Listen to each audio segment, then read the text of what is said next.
Well, the heat continues this Friday, and it's going to be even warmer than it was yesterday, and yesterday felt a little oppressive, so be ready for this. Yeah. CP24 Steve Ryan, usually our crime analyst, this morning trying to find some relief along Woodbine Beach. A lot of people doing physical activities. Too bad swimming is not one of them due to the E. coli conditions in the water, Steve. Otherwise, you'd be in there too.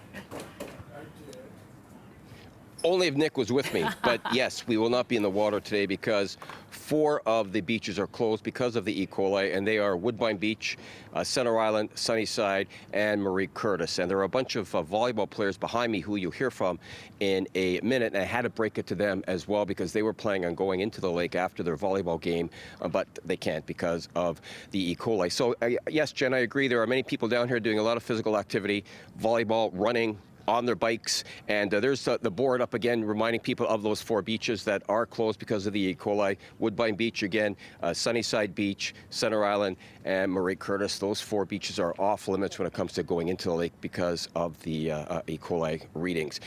It is going to get up to, as we've been hearing, 40 degrees with the humidity, and that sun is rising right now in front of me, I should say, and you can feel it. It is going to be a hot one, that's for sure. So people are being reminded by Environment Canada to stay inside if you have respiratory issues, and be mindful of your strenuous activity outside. And of course, the police remind us every year during these hot waves to be careful when you get out of the vehicle to make sure that you not leave babies or pets inside those cars, because even for a precious bit of time, that could be deadly. Here is more from some of those volleyball players who we heard from earlier on, and we talk about them playing at 6 o'clock in the morning as opposed to any other time. Here's what they say.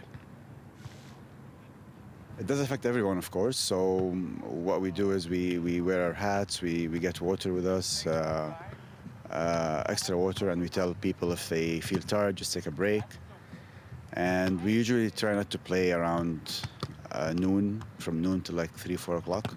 That is for sure is a part of the plan. And then we'll probably be back again at 4 o'clock in the evening. It's going to cool down.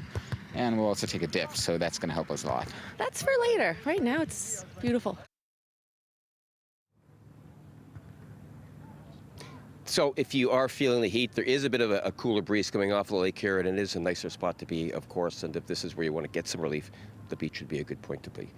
Nick and Jen, I'll send it back to you. All right, Steve, thanks so much. Our joint dip will have to wait for another day then, Steve. Thanks.